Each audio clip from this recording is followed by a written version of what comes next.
mmadụ bịa vidio one guy ha na-ekiri o wee sị na ndị Igbo na-aza afa na ọ bụ na enwe ya bụ agụ ncha onwe afa na-akpọ agụ ncha n'afa mmadụ za na agụ melia ncha hey oh god enwe nke na-azakwa ọkịka adịgbo ọkịka adịgbo gboo afa yes ọkịka adịbara gboo gboo enweghị ihe ga-emekọta mụ na gị ị nọ na nke ha nọ na nke m gị na chi gị mụ na chi m ọkịka adịbara gboo gboo and ha na-atọ atọ ndị dị n'ọzọ ha na-atọ atọ so Igbo mba aha Igbo dị omimi ọ dịkwa omimi o aha Igbo onwe na-aza onye nọrọ onye nọrọ ezigbo afịa onye nọrọ onye nọrọ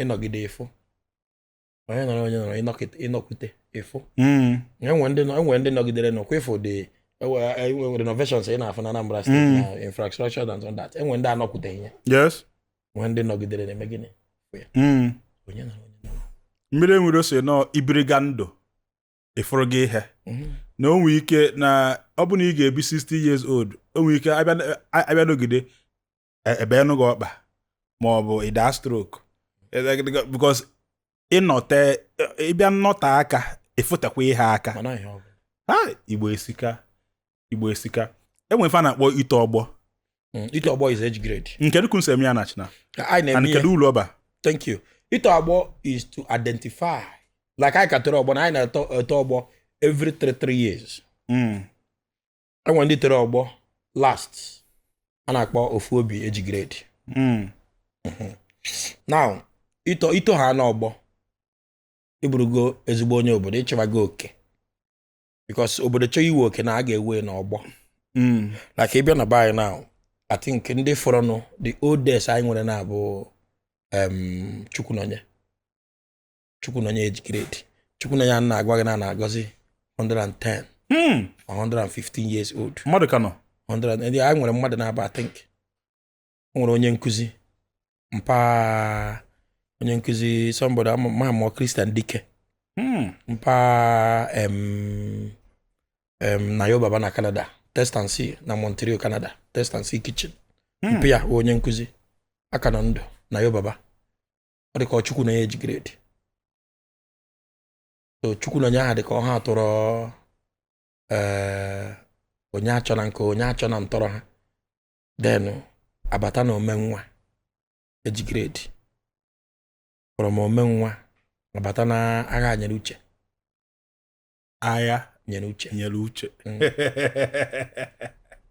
na nnukwu afa yes ndị amụrụ mgbe agha na 1940s that give them sense yes na agha nyere uche is age grade my father so from agha nyere uche aha enwe Igwebike njikọ ọka from there enwe anya Igbo ofu from anyị ofu age grade enwe Achinamaka from Achinamaka enwe Achinakwurugo from Achinakwurugo enwe Ọganihu age grade from Ọganiru enwe anya Igbo Ife anyị bụ ife Achinaja afọ ụzọ anyị bụ ife aha bụ the masị gị ha wa bụ the largest strongest as in ha ji ọkwa formidable force ka a na-akpọ as in their age grade their outing was one of the best ndị na kpara ha tọchara ya afọ nke ha mana ndị a ha ruru 1000 plus in number wee pụta and mee ife ịrịba ama ka na-emekwa ruo taa enwe in fact as long as Achina is concerned ayi ife after ayi ife ejigere the others follows ha ji ego ha ji ọgwụ ha dị iro ha dị obiọma enweghị ihe ị chọrọ ị ga-enweta n'ime ha nwere ọnụ na gọọmenti nwe ọnụ na biznes mee enweghị ihe ị chọrọ na mmadụ ha nwere and the community infrastructure dị ha n'obi ọganihu Achina dị ha n'obi so ha na-eme Achina eme So ọ ha nwa that Christmas a ịfụrụ na-atọ ụtọ ebe aha if anyị dọnso bịara ọ anyị wife eji grade bidoro ya. Bie n'isi. Ha nwa bidoro ya, they are the origin of it. Through the administration of Barrister Chite Ezane, when he was the president of Achina. That was the only time we have an elected youth president, and I with age grade member was elected as the president. So, I want to put that automatic. Ebahaji, the hot. But I was the only, was it as in, by now, 7-8. And you're going to say, I put as a day. Because I'm out till 4-3. Nke ụtọ. Yes, a na-egburu efi, a na-egbucha efi na-eke ndị mmadụ. A na-eri ezigbo oriri. So, that age grade has done a lot. O mepere so many people anya. So, after their, think, 9 years, ha tọgo ndị mmadụ na ofu obi age grade, which is ndị pụtara kịta. So, the next people ga-aba anyị nwa. Oh, unu ka nwatakịrị. Awụ nwatakịrị na village. Na village. Kedu afọ unu na-aza? Ayo form one form my face. Ayo agagodi si na village. Okay. Form nwagodi. Okay. If the sense of ụmụnna kwa. Yes. Ya alakwa na your root. Si ebe ha bido. Identify ya. Yes. Before apụta ọnụ ọgụ na atọ, that is the 3 villages that made up Achina. Ebele Umeleka and Umezi. 3 villages. That made up Achina Town Union. So when he mother say obo onye Achina, say aka ebe bụ na Achina. Ana m alụ nwaanyị na Ebele, ana m alụ nwaanyị na Umezi, ana m alụ nwaanyị na Umeleke. Umeleke, Umezi and Ebele. Ebele bụ anyị nwa. Okay. Anyị nwa isi, anyị nwa ụdị ọkpara Achina. So Ebele tọrọ Umeleke. Umeleke tọrọ Umezi. But Umezi kacha dị populated. Oh. Ha buru ibu. Then Ebele ka jide ego. Ebele ji ego ochie. Men. Ochie men. Mana Umezi nwere ebu nwe mpụ. Umezi ha nwere ebu nwe mpụ. As in nkịta na. Na kibazụ a. Ha achị flag. Others follows. Ịchọ na obodo oyibo chọọ ma na akwụkwọ chọọ ihe ọbụla ị chọrọ batawa na Umezi. Ama nwere onye na-eme nshi mana asa achị ya ahụ. Enweghị ihe. Umezi abai. They are the capital of Achina in short. As simple as that. Others one number oka Achina Umezi. That in fact that's the summary. It doesn't make any way, but that is the naked truth. So I want to go now. I form cha pota. I jegwa n'igwe. Ihe na-akpa na youth empowerment. Ojiri mbubo as na juru ofia. Onwebe ebe aiso. Eji ha ya akpa alụ na. Igwe kpo ko ma nkpa anyị. So ihe anyị nọ na village na-achọ ịsụ hall. Akpa anyị. Manual labor. Manual ibia. Oh level anyị nọ na. Like enwe ihe nna anụ na achọrọ a commission by eye clinic na our health this thing. I won't know here the ebe na akpa anyị ọrụ. I want the youth. Adun ga-apụta. Anyị na-atọ ụtọ nwere ihe anyị wụrụ obodo. Mana igwecha ịgba ọfala na ekere ji grade ụtọ. A ga-ekere m. Sọsọ ụmụnna ka m ga-atọ. Enwere m eji grade. So mana ndị eji grade ya atọ ụmụnna tụọ eji grade. So anyị na-eto ọgbọ ọfụma, achara na-eto ọgbọ ọfụma. Kwa ifo ka nsị gụọrọ gị na ihe ahụ ebe mmadụ enwekwe ndị tọrọ ndị a. Amacha m aha ndị dị ndị tọkụ mmadụ ọfa aha ndị nwegwere anwụ. Ịba na ọgbọ kedu ụlọ ifili n'ọba maka ndị na-ada aba n'ọgbọ? Anya bụ eji mmanụ obodo ebe a ka iyi amanụ ebe iso. Mana ndị gị na ha bụ uri eburu ibu. Enwe ndị si ebe enweta ezigbo contact. Enwe ndị si ebe enweta upliftment na business or in anything ha na-eme. And ito ọgbọba ihe constitution anyị bụ 5 years. Like ọ bụrụ na ndị a pụtara na kwụsịrị na 84. Ị mara na ndị anyị nwa ga-apụtara ga-ewe 85. Ndị a mụrụ 85, 86, 87, 88 and 89. Okay, 5 years. Yes. So mana ị bịakwa di a na-asị gị na eburu abụrụ ọdịka. Ọgbọ abụrụ ọdịka because ịbata dị ịma ndị tọrọ gị.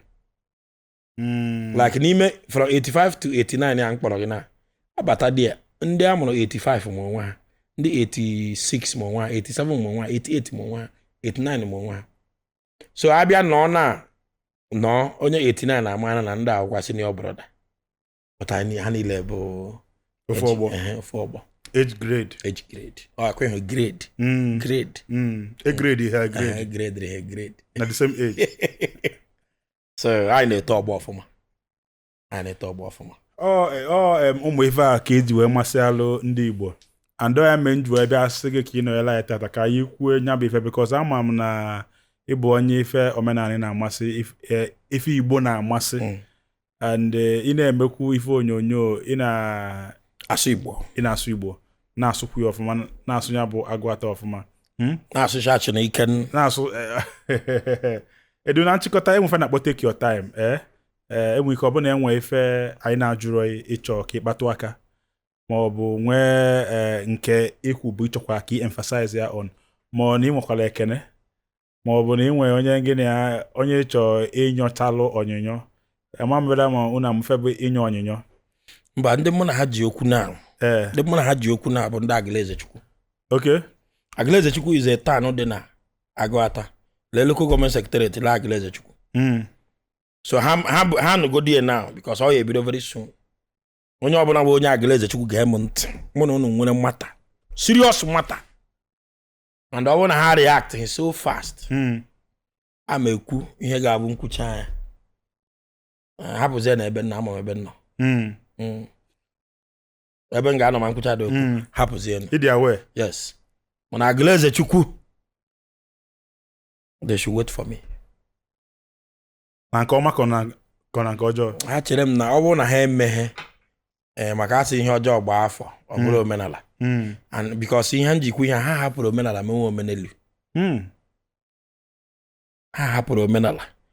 omenelu a particular family na data Agalaezechukwu. So ọ bụrụ na ha emeghe ihe ha kwesịrị ime mụ na ha ya eburu ya n'ihu akwụkwọ mba ụwa niile anụ ya. Nke abụọ ka nkelegodo gị n'ụzọ pụrụ iche ngwa wepụtara this idea because iwepụtakwa idea abụrụkwa obere ije na maka asụ let us ga-abụrụzi ije ofu onye. So Chukwu gọzie gị anyekwuo gị ụbụrụ ọ dakata gbamgbam ya da gbumgbumgbumgbum ọ da ma gbumgbumgbum anyị mara ịkwapụwago ọpụpụ ga-erugo. So I really appreciate. Daalụ. Then na-ekenezi ndị ome ka ọ dị mma na ndụ m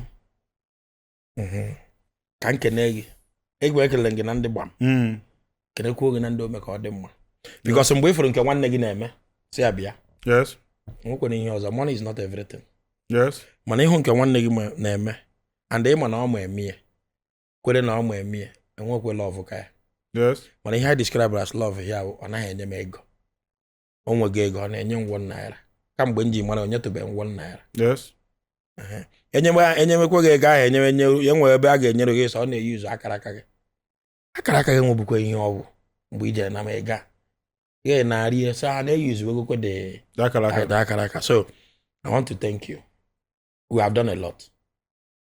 I think the first skit mere with you and your family, no, your fiancé then, yes, now your wife, and may he so rest in peace. Yes, amen. Spencer. I want to make healthy living a culture in our society. Teta n'ụtụtụ mee exercise gị sweat, that sweat is very important. Ịba na garden gị bele akwụkwọ nri sie nri, very natural food. Or ife your body need, just nri ọbụla dị etu Chukwu si kee. Tiekwu ife n'elu. Tiekwu ife n'elu. So that skit really went viral. Ọ ga-edu kedu dị ife a na-etinye n'elu ife a Spencer were tie edu anwụkwọ amụ ọkwa ọkụkọ Igbo ka ịkpọ ọ redio Igba iji redio bịa. May he so rest in peace. Amen. May he so rest in peace. Amen. So mụ na unu ebidogo since yes mgbe a na-azakọ so video call mụ na unu ebidogo since. So I want to thank you. You're welcome. I want to thank you. You have really given me a platform. Yes. So God bless you. Amen. And I want to thank my wife who gave me the opportunity. Mana gị nwa anyị nwa na To be alive. To be alive. What do you mean? Ọchị nke ọ. Nwunye gị chi Igbo go gbuo gị na ichefugo.